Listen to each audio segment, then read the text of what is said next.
ఏమి తిందుమో, ఏమి తాగుదుమో, ఏమి ధరింతుమో మీరు చింతపడద్దు, నేనిస్తా మీకు. ఈరోజు మీరు గుండె మీద చేసుకొని చెప్పండి, ఇక్కడ కూర్చున్న వాళ్ళు కనీసం క్రైస్తవ లోకం అంతా మన ముందు లేదు. గుండె మీద చేసుకొని, నాకు ఈ లోక సంబంధమైన నా ఉద్యోగము, ఏం బట్టలు వేసుకోవాలి, ఇల్లు కట్టుకోవాలి, మా అమ్మాయికి పెళ్లి చేయాలి, వగేరా వగేరా వగేరా, వీటి మీద ఉన్నంత చింత, శ్రద్ధ నా ప్రభువు మీద ఉంది నాకు. ఎంతమంది చెప్పగలరు?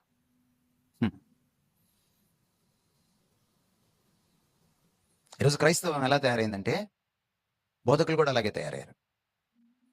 మీరు మా దగ్గరికి వస్తే మీకు ప్రభు అది ఇస్తాడు, మీకు ప్రభు ఇది ఇస్తాడు. ప్రభు చాలదు మనకి, ఇంకేమివ్వాలి? ఆయనే చాలు. He is enough. ఆయన ఏమన్నాడు? నా కృప నీకు చాలు అన్నాడు. బతికేస్తామంతే, బతికేస్తామంతే. ఎందుకు కంగారు? చర్చికి వచ్చిన తర్వాత కూడా, ప్రభు దగ్గరికి వచ్చిన తర్వాత కూడా ఈ మెటీరియల్ ఆశలు, ఈ భౌతిక పరమైనటువంటి ఆశలు, కోరికలే మనకు ప్రార్థనలుగా మారుతున్నాయి. కాదంటారా? కాదంటారండి? మన ప్రార్థనలు ఒకసారి రికార్డ్ చేసి చూడండి. మన ప్రార్థనలో ఎంత భౌతికమైన విషయాలు ఉంటాయి, ఎన్ని ఆధ్యాత్మికమైన విషయాలు ఉంటాయి. మీరు పరలోక ప్రార్థన చెప్తారు చాలా మంది. ఒకసారి పరలోక ప్రార్థన స్టడీ చేయండి. అందులో భౌతికమైన విషయాలు ఎన్ని? ఒక్కటే. నేడు మాకు మా అనుదిన ఆహారము ఒక్కటే, మిగిలిందంతా నీ నామం పరిశుద్ధపరచబడును గాక, నీ రాజ్యము వచ్చును గాక, నీ చిత్తము నెరవేరును గాక. ఫోకస్ అంతా ఆయన మీద. ప్రార్థనలో మన ఫోకస్ నా బిడ్డకు పెళ్ళవును గాక, మా ఆయనకు ఉద్యోగం వచ్చును గాక, ఏమండి నేను అమెరికా వెళ్తును గాక. Is it not materialism? ఇది క్రైస్తవం ఎలా అవుతుందండి? అవ్వదు.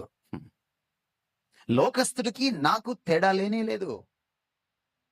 లోకస్తుడు అచ్చం ఇలాగే ఆలోచిస్తారు. ఈయనేమంటున్నాడు అంటే, మాకొద్దా? మేమేం పేదరికంలో ఉండాలా? వాళ్ళల్లో అనిల్ అంబానీలు ఉండాలా? మాలో ఉండద్దా? మాలో కూడా ఒక జోసెఫ్ అంబానీ ఉండద్దా అని మీరు అనొచ్చు.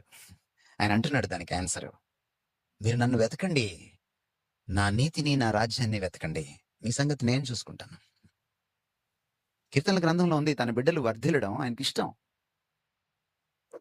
ఆయన మిమ్మల్ని వర్ధిల్లింప చేస్తాడు. ఇందాక బ్రదర్ ప్రార్థన చేశారు, పాల్ ప్రసాద్ గారు. ఫలానికి, వర్ధిల్లడానికి, ఇవ్వడానికి ఆయనే మూలం, ఆయనే కారణభూతుడు.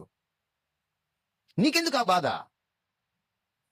మన పని ఏమిటంటే ఆయన్ని వెతకడం, ఆయన రాజ్యాన్ని వెతకడం, ఆయన చిత్తాన్ని నెరవేర్చడం, ఆయన నామాన్ని గణపరచడం.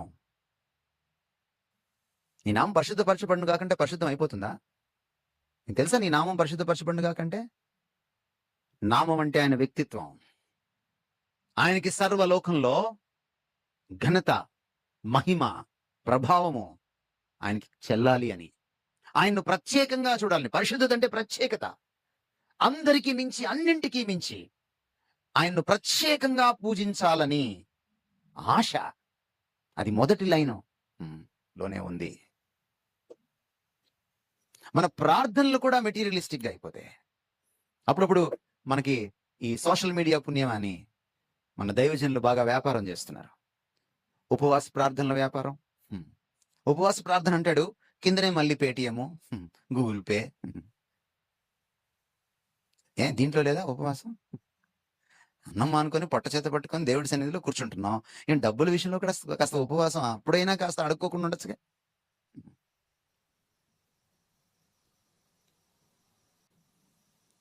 వాళ్ళు చెప్తున్నారు, వాళ్ళ ప్రార్థనలు మీరు చూడండి. వాళ్ళు 40 రోజులు ప్రార్థనలు చేయిస్తారు. ఏది? టీవీలో కూర్చొనే, యూట్యూబ్లో కూర్చొనే. వాళ్ళు ఎన్ని రోజులు ప్రార్థనలైనా చేయిస్తారు మన చేత.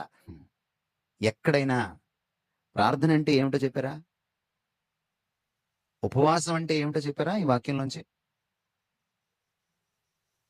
ఆధ్యాత్మిక విషయాల వైపు మీ దృష్టిని ఎప్పుడైనా మళ్లించారా?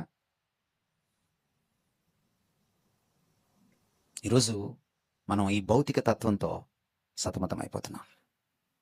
చెప్తున్నాడు చాలా స్పష్టంగా ప్రభు, ఇవన్నీ ఒక రోజున మహావేంద్రంతో కరిగిపోతాయి. ఇవన్నీ ఒక రోజున ఉండవు.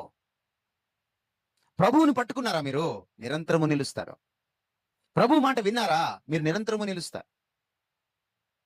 రేపో మాపో పొయ్యేదాన్ని పట్టుకొని ఊగిలాడితే మనం కూడా వాటితో కలిసిపోతాం. ఈరోజు కరోనా వచ్చింది, రేపేమొస్తుందో తెలీదు.